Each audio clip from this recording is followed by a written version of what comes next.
నమస్కారం అండి.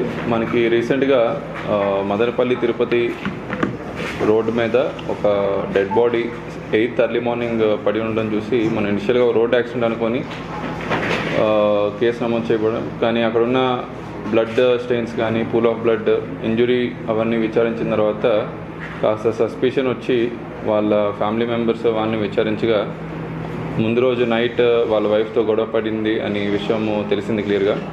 సుబ్రహ్మణ్యం అని చెప్పి డిసీజ్డ్ వాళ్ళ వైఫ్ ఉమాదేవి, వాళ్ళిద్దరికీ 7th నైట్ గొడవ అయింది.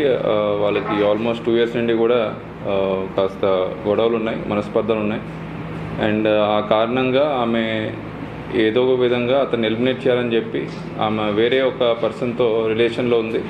ఆ పర్సన్ ఈమె ప్లాన్ చేసుకొని అతను ఈ హస్బెండ్ తినే ఫుడ్లో నిద్రమాతలు కలిపి అతన్ని పడుకోబెట్టిన తర్వాత వాళ్ళ పారామోర్ వస్తారు, సుబ్రహ్మణ్యం అతని పేరు కూడా, వచ్చిన తర్వాత వాళ్ళిద్దరూ కలిపి ఈ రోకలి అండ్ ఐరన్ రాడ్తో వాళ్ళ హస్బెండ్ని కొట్టి అక్కడి నుండి వాళ్ళు ఒక స్కూటీలో హస్బెండ్ బాడీని తీసుకొని వెళ్ళి నియర్ బై ఇంటికి ఒక 1 kilometer దూరంగా ఉన్న ఈ మదనపల్లి తిరుపతి రోడ్ మీద పడేసి అదొక road accident hit and run కింద చిత్రీకరించారు.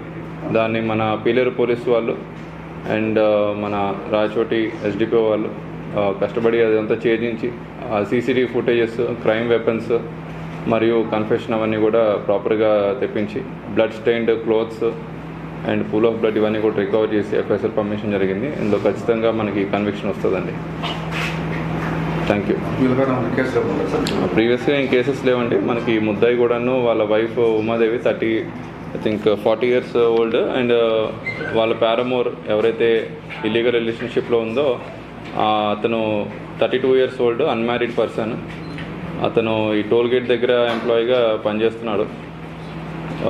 చాలా అన్ఫార్చునేట్ ఇన్సిడెంట్, బట్ ఇద్దరికి కూడాను ఇందులో క్రైమ్లో ఇన్వాల్వ్ ఉంది. సో వాళ్ళని పట్టుకొని అరెస్ట్ చేయడం జరిగిందండి.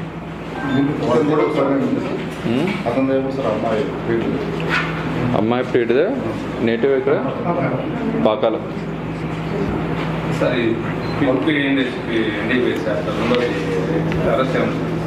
అది ఇంకా అరెస్ట్ ముద్దాయి అబ్స్కాండింగ్లో ఉన్నాడండి. సో ఆ ముద్దాయి కోసం ఎఫర్ట్స్ పెడుతున్నాము.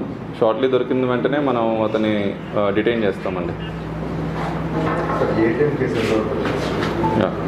ఏటీఎం కేసులో మనకి సస్పెక్ట్స్ అయితే ఐడెంటిఫై అయ్యారు. ఇది హర్యానా గ్యాంగ్ కింద కన్ఫర్మ్ చేయడం జరిగిందండి. వాళ్ళ ఫోన్ నెంబర్స్ అవి వచ్చినాయి.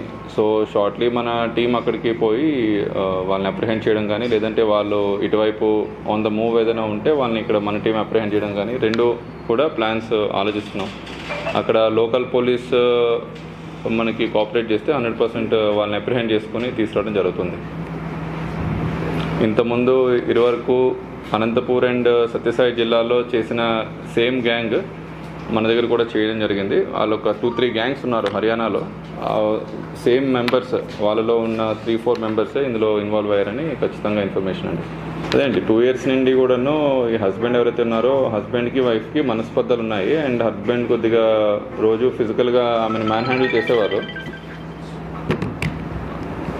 ఆమెను మ్యాన్ హ్యాండిల్ చేయడం వలన ఆమె కొద్దిగా ఫ్రస్ట్రేషన్ అయ్యి ఎప్పుడో అతన్ని తొలగిద్దామని ఒక ఇది ఉంది. వాళ్ళ ప్రియుడితో కలిసి ప్లాన్ చేసి ఇదంతా చేయడం జరిగిందండి. కొడుకు ప్రమేయం ఏం లేదండి. కొడుకుని ఒక రూమ్లో లాక్ చేసేసి వీళ్ళు అఫెన్స్ కమిట్ చేసినట్టు క్లియర్గా వీళ్ళు ఒప్పుకున్నారు. వాళ్ళ కొడుకు కూడా చెప్పిన వర్షన్స్ అవన్నీ కూడాను ఉన్నాయండి. కొడుకు అయితే ఎటువంటి ఇన్వాల్వ్మెంట్ లేదు.